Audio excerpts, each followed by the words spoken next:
Let us bow our heads for a word of prayer. Our Father and our most gracious God, as this family, the Murdaugh family and their friends, as they gather, we ask that you send your comforter, your Holy Spirit, your guide, to be with them. Queens, New York. Jerome Murdough's family is laying him to rest. 4 months ago, 56-year-old Jerome was arrested for trespassing and booked into New York's Rikers Island jail. You're gonna be missed, big bro. Me and him, we had a special connection, a special relationship. 7 days later, he was found dead in his cell. They say he was baked to death. Heat. His room temperature reached well over 100 degrees with no ventilation. There's no words to explain. Yeah. It looks like you just came from a building that caught on fire. He was blacker than my hair. He was darker than my hair. Jerome was a former Marine who suffered from bipolar disorder and alcohol abuse. A week went by and we didn't hear from him. Then 2 weeks, then it was 3 weeks. Then my mother started saying, something ain't right. His family says he should never have been in jail, but a judge had set his bail at $2,500. That's how much it would have cost him to walk free before his trial. Since Jerome couldn't afford to pay, he was sent back to Rikers Island to wait for his trial. In this episode of Faultlines, we look at how courts handle the accused before trial. It's a story about a multi-billion-dollar industry, bail bonds, and a justice system in which money determines who goes free and who stays behind bars.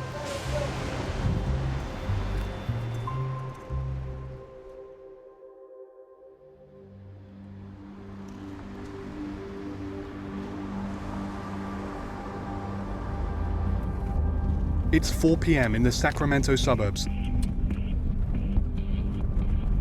We're riding with a team of bounty hunters looking for a fugitive. So this is a skip of somebody who was charged with drug possession. She's on a $20,000 bail, and she felted her up for court in December. Around 15,000 bounty hunters operate in the United States.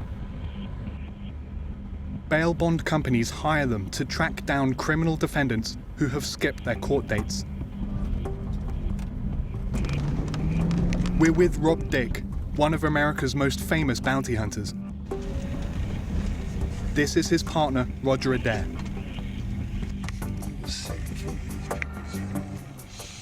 Yeah, it's right here in that court on the left side. Hey.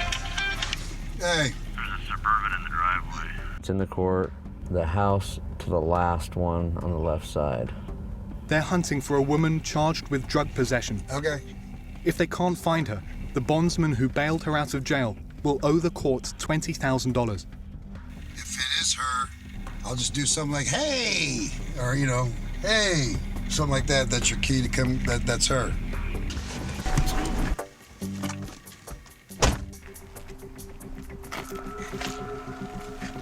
Bounty hunters and the bail bond companies they work for are the core of a uniquely American industry, commercial bail. I can't see, it's too dark. Bail bond companies in the US earn over $2 billion every year.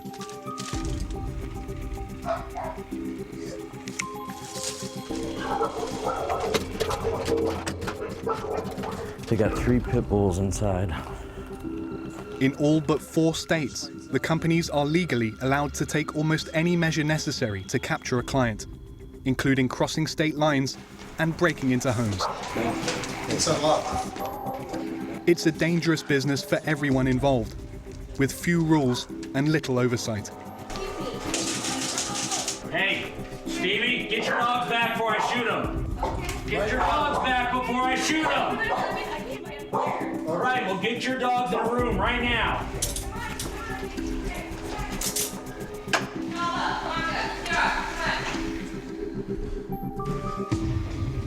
All right, Stevie. What the hell?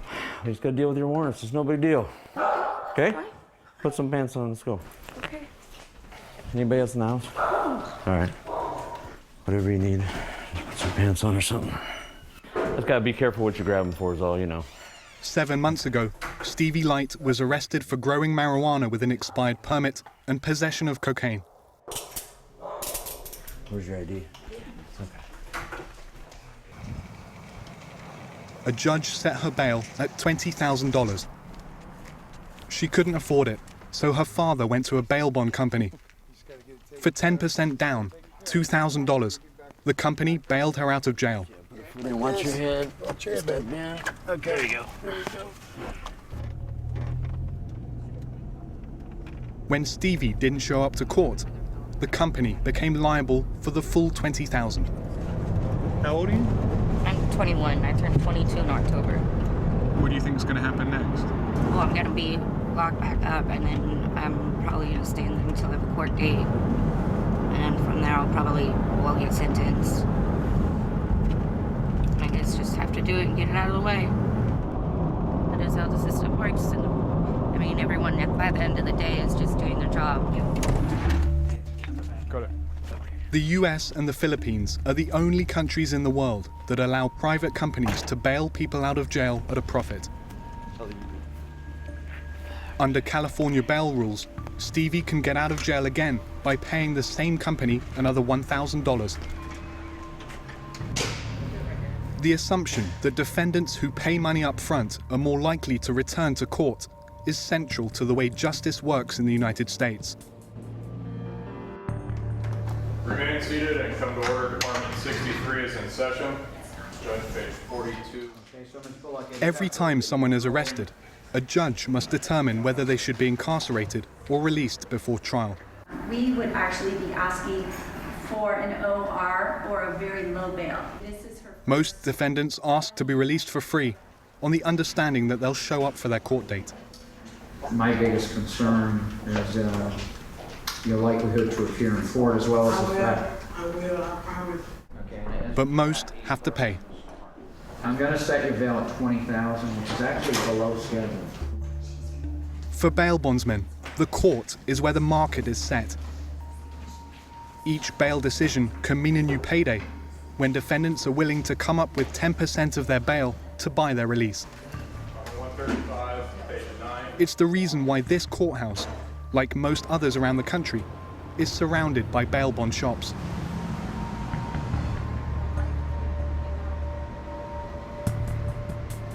In California, if it's a $25,000 bond and you ain't got the money to afford it, I understand that you're innocent until proven guilty, but you're going to stay in jail until you go to trial. Leonard Padilla is the face of the bail business in Sacramento. This is some office you have. Rattlesnakes, you ever heard of them? Stick your tongue out for them, come on. Yeah, good girl. Quite into wildlife. Now semi-retired. Hi, Charlie. He says he spends more time in his office talking to his parrot than chasing fugitives. Leonard and Rob used to star in their own TV show. Tracking down fugitives no one else can find. Okay, when will you call me? Leonard told us that in Sacramento County alone, courts set $12 million in bail every month. $12 million a month, that's 144 in a year. That's 10% of the total penal amount in California, which is usually between $1.5 billion and $2 billion, and you take 8 to 10% of that, that's a big chunk of cash. All of a sudden, you've got people saying, well, you know, if we get our hands on some of this, we'd be in good shape. From your perspective, it's probably better that people keep getting arrested, right? Because then you have to keep bailing them out of prison. The more arrests, the more people are needed for bail. The more skip, the better off I am. Were it not for crime, there's a lot of jobs that wouldn't be available. We're the only ones in the business that don't make the money off the taxpayer. We make it off. In which business? In the crime business. Everybody's in the crime business. The criminal, the judge, the defendants, attorney, the guy that builds the jail, the people that pass the laws over at the legislature, they all make a chunk of money off the crimes.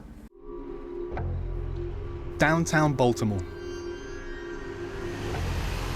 With one of the highest arrest rates in the country, it's a great place to be a bail bondsman. Across the street from the court, James Daniels and his family have stopped in to make a payment. Next weekend, next Saturday, next Saturday. A few months ago, James was charged with theft, and his bail was set at $3,500. They give bail sometimes too high for some of the littlest things, but I guess it's to teach you a lesson. He didn't have the money for the $350 fee, but this bondsman agreed to accept payment in installments. Have a nice day. All right, man. Thanks for working with me. Take care of them babies. Oh, yeah, I'm trying to. Yeah, bye. So you're 8 minutes away. Just bring him into the office. Another bondsman, Dennis Sue, just got a call that 2 bounty hunters he hired are on their way. All right, bye. They've captured one of his skips. On about September 9th, we bail out Tony Deshawn McCoy from the Baltimore County Detention Center. Okay. How much was his bail? $50,000. It's a high one. Yeah. So it's petty theft, basically. It's theft, but multiple counts. Tony McCoy was arrested for writing bad checks. Looks like that. He'd missed a court date 1 month ago. Dennis tracked him down in North Carolina.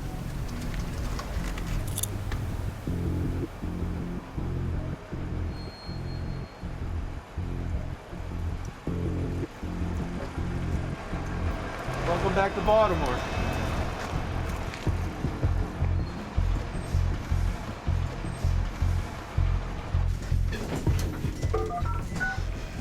The bounty hunters grabbed Tony at 4 this morning in Charlotte. Most of Tony's family lives there, including his fiancée and young son.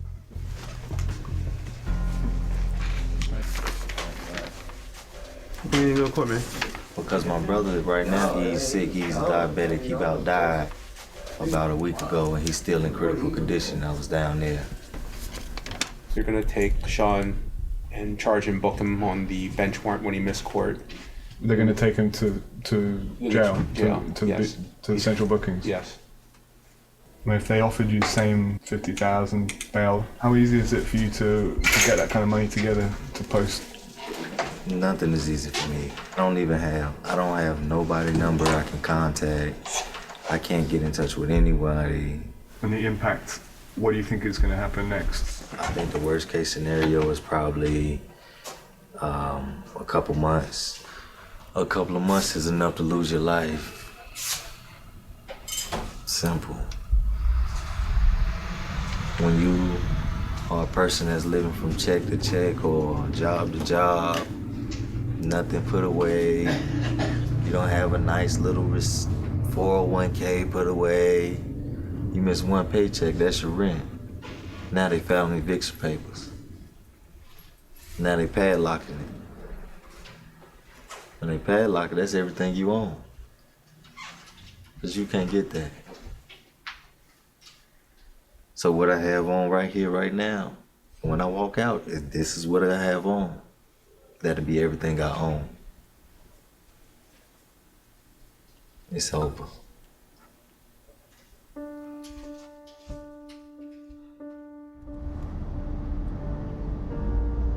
Tony is headed to the Baltimore City Detention Center, one of the largest jails in the country. 90% of its inmates have not yet gone to trial. Some defendants spend as long as 4 months in here awaiting trial. The average wait for those who can't afford bail is over 6 weeks. People who are incarcerated before trial are far more likely to plead guilty. They often face more time in jail than the length of their potential sentence. If you are detained even briefly pre-trial, there is a provable dramatic increase in the length and severity of the ultimate outcome of a criminal case just because you're held pre-trial. Judge Truman Morrison serves on the Superior Court of the District of Columbia. For years, he has advocated for bail reform. 2/3 of the jail population in the United States of America tonight are people awaiting trial, people who our law presumes to be innocent because they have not yet had their trial. Those people have not been put there because they have been found by any process to be too dangerous or too unlikely to come back. They were almost all there simply because they don't have the money to purchase their freedom.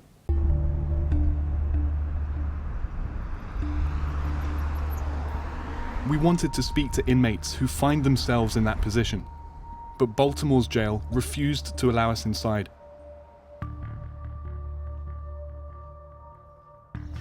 We were granted access to the second largest jail in Maryland, the Prince George's County Detention Center. Every year, 30,000 people pass through this facility. 148 to H15. The ones who remain inside tend to be like Samuel Carrera, out of touch with family, with a history of misdemeanors. Samuel is charged with stealing 3 beverages from a grocery store. His bail was set at $2,000. Hey, how's it going? I'm Sebastian. I'm Sam. Good to meet you, Sam. So would they have been able to help your family with a $2,000 bail? That means they would have had to front you $200 in order for you to be released on bail. Well, it's $2,000 if you don't have a bondsman. And well, to be honest, I don't think they could afford it. Even just $200? Yeah. How long do you expect to be in here? At least till next month, when my trial comes. Maybe they'll drop my case. I'm not too sure about that. But that's what I'm waiting for, next month, trial case. Larry Clark was arrested for trespassing. He's been in jail for a month and a half on a $2,600 bond, and his first court date is 3 weeks away. If you ain't got it, you ain't got it. It was a time my bond was $250. So how much was that to bond out? 25. Yeah. $25, and you couldn't bail out on that either. So it doesn't really matter how much they set. You're staying in jail because you don't have the money. Yeah. Larry is 58. He's been homeless for a decade. Since 2004, how much time would you say that you've spent in jail? It's every year? Every month almost. No, every 2 months almost. Really? Yeah. So how does it make you feel about this place? I mean, it's almost like a part of your life, isn't it?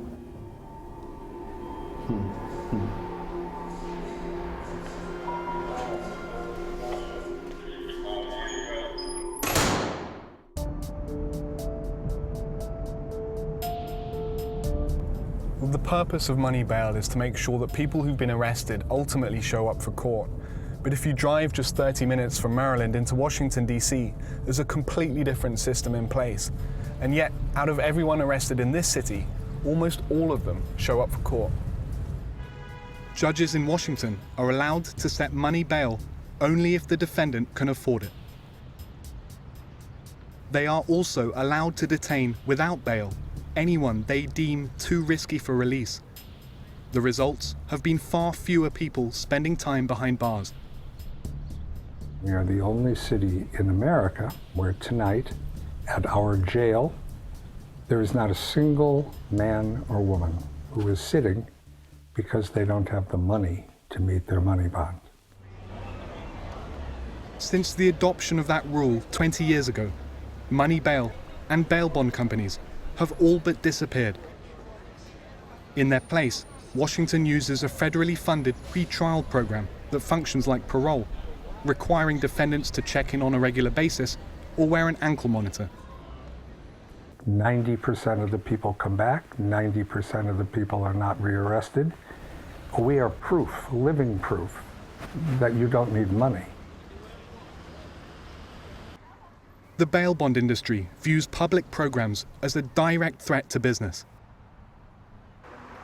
In Maryland this spring, it campaigned hard against a bill that would have mandated pretrial services statewide. The bill died in the state assembly. Our job was to point out our strengths, why bail, commercial bail, works better than any other form of release, and that's what I did, nothing more. Lobbyist Barry Yudof led the fight. He says the bail industry saves taxpayers money. You always hear the numbers that there are all these people in jail on very small bails of $2,500 or less on any given day, and these people don't belong in jail. First of all, I don't think there's that many of them. Well, just down the street in Baltimore City Detention Center, it's around 1 out of every 14 people is on bail of less than $5,000. Okay. And 90% of the people in that detention center are there pre-trial. Are there pre-trial? Okay, yeah, in Baltimore City Jail, detention center. So under the current system, they have to just stay in jail? They have to stay in jail, is correct. But there's a reason why a judge put a bond on them to begin with. They're high risk. Just because the bond is low doesn't necessarily mean that they're not a high risk. A lot of those people are people who really belong in mental institutions, have no fixed addresses. So just release them. I don't see how you just release them because the bond is a low bond. I don't know what the answer is. I don't know that they don't belong in jail, though. It may be the safest place for them in some cases.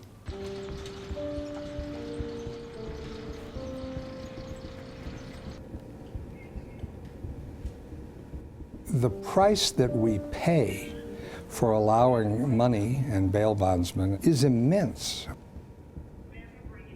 High-risk people buy their way out of jail. Low-risk people sit in jail, all at tremendous cost.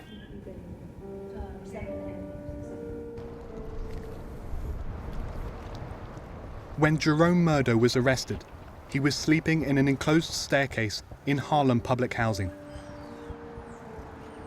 His mother, Alma, says he'd been visiting a friend in the building. Just because my son, 50-some years old, sleeping in the hallway, you gonna give him $2,500 bail for sleeping? Something wrong with that picture. They need to check it out real fast. Yeah, Jerome. Oh, they're cute.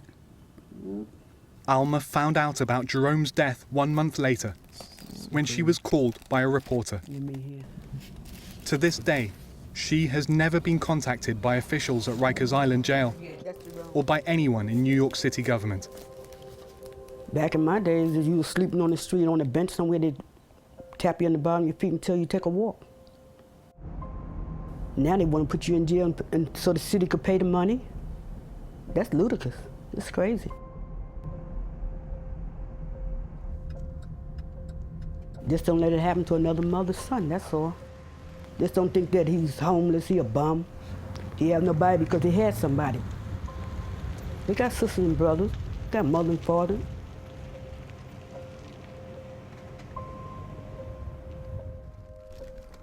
On the day Jerome was arrested, the prosecutor had offered him 60 days in jail if he pled guilty. He rejected the offer.